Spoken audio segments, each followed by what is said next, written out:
서울의 한 복잡한 비즈니스 지구, 거대한 재개발 공사 현장 옆, 한지수 전직 경찰 K9팀의 엘리트 핸들러. 그녀는 작전 중 파트너를 잃은 트라우마로 경찰을 그만두고 지금은 근처 고층 빌딩에 보안 컨설턴트로 일하고 있었다. 지난 며칠간 그녀는 자신의 사무실 창문 너머로 기이한 광경을 목격하고 있었다. 커다랗고 흉터가 많은 들개 한 마리, 타이슨이 이상한 행동을 반복하고 있었다. 걔는 공격적이거나 구걸하지 않았다. 그는 지나가는 행인들을 잠시 따라가 그들의 앞을 막아서고는 애처롭게 낑낑거리며 공사장 울타리 쪽으로 그들을 이끌려 애썼다. 하지만 사람들은 걔의 위협적인 외모에 겁을 먹고 길을 건너거나 아이의 손을 잡아 끌며 그를 피하기만 했다. 아무도 걔의 눈을 보지 않았다. 하지만 지수의 훈련된 눈에는 다른 것이 보였다. 그녀는 걔의 보디랭귀지를 알아보았다. 그것은 공격성이 아니었다. 그것은 훈련된 수색 구조견이 핸들러를 목표물로 이끌 때 사용하는 특정한 유도행동 패턴이었다. 낑낑거림은 위협이 아닌 조난 신호였다. 그녀의 내면에 잠들어 있던 경찰로서의 본능이 깨어났다. 적에는 무언가 중요한 말을 하려 하고 있었다. 그녀는 더 이상 지켜보고만 있을 수 없었다. 퇴근 시간, 그녀는 거리로 내려갔다. 그녀는 또 하루 사람들에게 외면당한 채 지쳐있는 개 타이슨을 보았다. 그녀는 걔에게 공격적으로 다가가지 않았다. 그녀는 옛 핸들러 기술을 사용했다. 그녀는 무릎을 꿇고 개의 눈을 직접 보지 않은 채 낮고 차분한 목소리로 말했다. 그래, 알았어. 네가 뭘 말하고 싶은지 내가 들어줄게. 나를 안내해. 자신을 마침내 이해하는 사람의 목소리. 타이슨은 그녀를 보았다. 개의 절박한 눈과 그녀의 공감하는 눈이 마주쳤다. 개는 짧고 확신에 찬 짖음으로 대답하고는 몸을 돌려 그녀가 따라오기를 기다렸다. 공사장 울타리를 향해 외로운 전직 경찰과 절박한 개.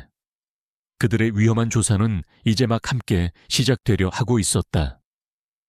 그녀가 기꺼이 바라봐 주었기 때문에 한지수는 개 타이슨을 따라 거대한 공사장 안으로 들어갔다. 그녀는 자신의 옛 경찰 기술을 이용하여 울타리의 약한 지점을 찾아 안으로 몰래 들어갔다. 해질 역해 공사장은 으스스하고 위험한 풍경이었다. 철근과 미완성의 콘크리트 구조물, 그리고 깊은 구덩이들. 타이슨은 목적을 가지고 움직였다. 그는 이 위험한 미로를 헤치고 그녀를 현장의 가장 외진 구석으로 이끌었다. 마침내 개는 깊고 어두운 배수구 구덩이 앞에서 멈춰 섰다. 그 구덩이는 낡은 합판 조각으로 어설프게 덮여 있어 거의 보이지 않았다. 개는 그 구덩이 가장자리를 긁으며 미친 듯이 지저대고 낑낑거리기 시작했다. 지수의 본능이 비명을 질렀다. 그녀는 손전등을 켜고 어두운 구덩이 아래를 비추었다. 그곳 바닥에 작은 소년 민준이가 쓰러져 있었다. 아이는 의식이 없었고 다리 하나는 부자연스러운 각도로 부러져 있었으며 머리에서는 피를 흘리고 있었다. 아이는 이곳에 떨어져 며칠 동안 갇혀 있었던 것이다. 지수는 즉시 펠리쿠에 전화를 걸어 상황을 설명하고 구조를 요청했다. 구조대가 도착하고 밧줄과 들것을 이용한 긴장감 넘치는 구조 작업이 시작되었다. 아이는 마침내 밖으로 옮겨져 병원으로 이송되었다. 충직한 개 타이슨은 아이의 곁을 떠나기를 거부하며 구급차에 함께 뛰어올라 아이를 지켰다. 지수는 공사장에 남아 사고 현장을 둘러보았다. 그녀의 형사로서의 두뇌가 빠르게 회전했다. 왜 이렇게 위험한 구덩이가 제대로 덮여있지도 않은 채 방치되었는가? 이 아이는 누구인가?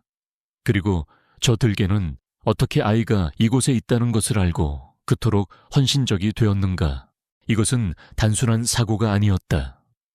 그녀는 자신이 최소한 중대한 과실치상 사건 혹은 어쩌면 그보다 훨씬 더 어두운 무언가의 한가운데에 발을 들여놓았다는 것을 알았다.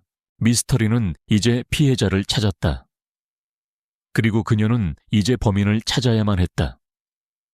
병원에서 아이 민준이는 안정을 되찾았지만 여전히 의식이 없었다. 지역 경찰서장이 지수를 찾아와 진술을 받았다.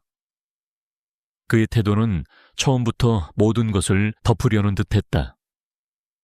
그는 이미 건설회사, 즉 강태성 회장 측과 이야기를 마친 후였다.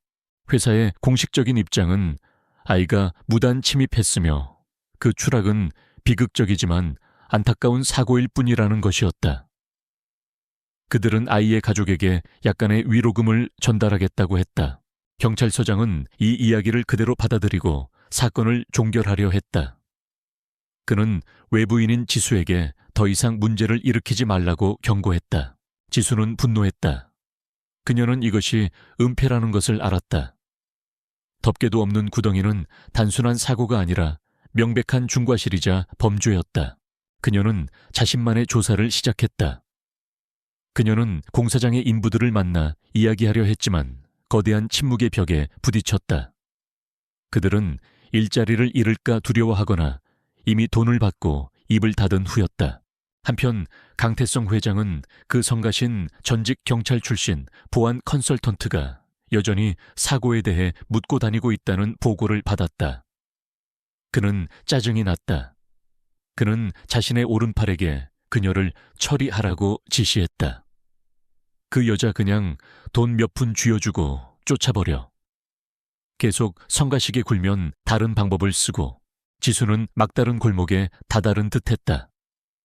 그녀는 개 타이슨에게 다시 집중하기로 했다. 그녀는 병원에서 아이의 가난한 홀어머니를 만났다. 그녀는 타이슨이 자신들의 개가 아니며 몇 주 전부터 아들 민준이가 돌보기 시작한 들개라고 말했다. 이것이 중요한 단서였다. 개는 아이의 애완견이 아니었다. 그렇다면 왜 그토록 헌신적이었는가? 개는 아이와 함께 그곳에 갇혀 있었던 것일까? 지수는 동물보호소에 임시 보호 중인 타이슨을 찾아갔다. 그녀는 자신의 옛 K9 핸들러 기술을 이용해 개를 자세히 살폈다. 그리고 그녀는 수의사들이 놓쳤던 무언가를 발견했다. 개의 털 깊숙한 곳 옛 상처 근처에 박혀있는 작고 낡은 천 조각. 그것은 아이의 옷이 아니었다. 그것은 경비원의 제복 조각이었다. 그리고 그 위에는 작은 독립경비회사의 로고가 새겨져 있었다. 지수는 진실을 깨달았다. 아이는 그곳에 혼자 떨어진 것이 아니었다. 개 타이슨은 현장에 함께 있었던 한 경비원의 개였던 것이다. 그렇다면 그 경비원은 지금 어디에 있는가? 사고는 이제 잠재적인 실종 혹은 살인 사건으로 변해가고 있었다. 그녀는 이제 새로운 결정적인 단서를 쫓기 시작했다. 거짓의 벽에 균열이 가기 시작한 것이다. 한지수는 그 경비원 제복 조각을 들고 조사를 시작했다. 그녀는 자신의 옛 경찰 시절의 연락책을 이용하여 그 작은 독립경비회사에 대해 알아냈다. 그녀는 그 경비회사가 강태성 회장의 건설회사에 의해 현장 보안을 위해 고용되었다는 사실을 발견했다. 그리고 그녀는 그곳의 직원 명단에서 한 경비원 김씨가 소년 민준이가 사고를 당했던 바로 그날 실종되었다고 보고된 사실을 찾아냈다. 경비회사 이미 강 회장에게 압력을 받은 의 공식적인 입장은 김 씨가 근무지를 이탈했다는 것이었다. 하지만 지수는 이것이 거짓말이라는 것을 알았다. 지수는 이제 더 많은 도움이 필요했다. 그녀는 다시 병원의 아이 엄마를 찾아갔다. 그녀는 제복 조각을 보여주고 자신의 이론을 설명했다. 아이는 혼자가 아니었으며 걔는 실종된 경비원의 것이었고 그들 모두가 아마도 범죄의 희생자일 것이라고. 아들의 일에 이토록 헌신적인 이 전문적인 여성의 모습에 아이 엄마는 마침내 용기를 내었다. 그녀는 그녀를 돕기로 결심했다. 그들은 이제 하나의 팀이 되었다. 한편 강태성 회장은 지수가 자신의 경비 계약업체와 실종된 경비원에 대해 조사하고 있다는 보고를 받았다. 그는 더 이상 짜증이 아닌 진짜 위기감을 느꼈다. 그 경비원은 현장의 안전 위반 사항에 대해 알고 있었고 그것을 보고하려 했었다. 강 회장은 그를 처리하고 사고처럼 위장했던 것이다. 그는 그녀를 영원히 멈추게 해야만 한다고 결심했다. 그는 부하들에게 그녀를 향한 더 직접적이고 치명적인 사고를 지시했다. 그날 밤 지수와 아이 엄마는 그들의 비밀 아지트에서 공사장 지도와 실종된 경비원 김 씨의 사진을 보며 다음 계획을 세우고 있었다. 그때 지수에게 옛 경찰 동료로부터 암호화된 경고 전화가 걸려왔다. 지수야, 너 지금 아주 위험한 놈을 건드리고 있어. 그 건설 현장 그냥 사고가 아니야. 그 밑에 더 큰 게 묻혀 있어. 당장 손 떼. 그녀가 더 자세한 것을 묻기도 전에 전화는 끊겼다. 바로 그 순간 겟 타이슨이 창문을 향해 맹렬하게 짖기 시작했다. 그리고 유리창이 깨지는 소리와 함께 문이 거칠게 걷어차이는 소리가 들려왔다. 적이 그들을 찾아온 것이다. 치명적인 사고가 그들의 문 앞까지 배달된 것이다. 조사는 이제 직접적이고 폭력적인 대결로 번지고 있었다. 착, 찬 로이, 토이, 세티앱 투 차우 추엔 보이 추옹 아미, 기못 고이 린 비북 팔que, 트롤레친 트롱 호세 콩 건도두, 조이 보이 쿠칸 사트 ke nine 한지수, 꼭단 콩 와우 누이 안노 꽈콜라, 로이 투엔 첸 꼬이 콩, 칙맛나 꽈못 나투와난 닌트람랑 자빅 세보젤로 라못 누첸 빈할란 롱와 휴과 quốc chien giojai hong kong là một cuộc chiêu tratran gieito no là một cuộc chiến sing ton trong nung con ham tôi noa kinang chien dầu vào long trong tăng qua một chút chô lava khi đuôi na cho song sốt và 팀 종 방콩 총 합대. 적이 비밀 아지트에 문을 부수고 들이닥치는 순간 한지수에 잠들어 있던 전사의 본능이 완전히 깨어났다. 그녀는 더 이상 평범한 보안 컨설턴트가 아니었다. 그녀는 전직 경찰 K9 엘리트 요원이었다. 그녀는 아파트의 지형과 가구, 그리고 급조된 무기들을 이용하여 냉철하고 전문적인 효율성으로 방역했다. 아이의 엄마는 필사적으로 아들을 보호했다. 그리고 겟 타이슨은 지수와 함께 싸웠다. 그는 강력하고 지능적인 전투원이자 맹렬하게 주인을 지키는 충직한 파트너였다. 하지만 그들은 수적으로 불리했고 그곳을 오래 지킬 수 없다는 것을 알았다. 그들은 탈출해야만 했다. 지수는 미리 계획해둔 탈출로를 실행에 옮겼다. 그녀는 작은 연막을 피우고 밧줄을 이용하여 아이와 엄마 그리고 개와 함께 뒷창문을 통해 아래층 옥상으로 탈출했다. 그들은 간신히 탈출에 성공하여 지수만이 아는 낡고 버려진 창고에 몸을 숨겼다. 그들은 이제 정말로 집도 없고 자원도 없는 도망자가 되었다. 지수는 더 이상 도망만 칠 수 없다는 것을 알았다. 그녀는 강태성 회장이 다시 그들을 찾아내기 전에 그를 무너뜨릴 마지막 결정적인 증거를 찾아야만 했다. 그녀는 자신이 가진 모든 단서들을 다시 검토했다. 그녀는 자신의 동료가 말했던 더 큰 것을 찾을 수 있는 유일한 장소가 바로 실종된 경비원이 사라졌던 그 공사장 그 자체라는 것을 깨달았다. 그들의 전략이 바뀌었다. 그들은 이제 도망을 멈추고 공격으로 전환할 것이다.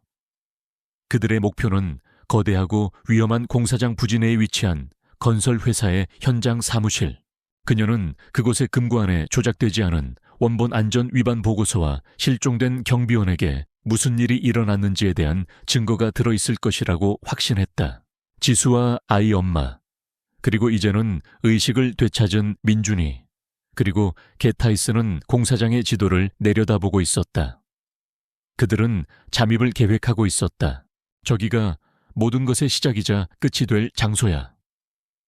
지수가 비장하게 말했다. 마지막 전투는 이제 방어가 아닌 적의 제국 심장부로 향하는 침투가 될 터였다. 그날 밤 한지수와 겟 타이슨은 유령처럼 공사장 안으로 잠입했다. 소년과 엄마는 근처의 안전한 장소에서 망을 보며 그들을 도왔다. 지수는 자신의 경찰 시절의 훈련 경험과 보안 시스템에 대한 지식을 이용하여 순찰과 카메라를 피했다.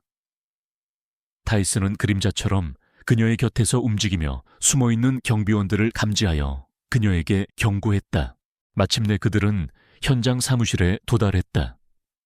하지만 그들이 금고를 열려던 바로 그 순간 그것이 함정이었다는 것이 드러났다.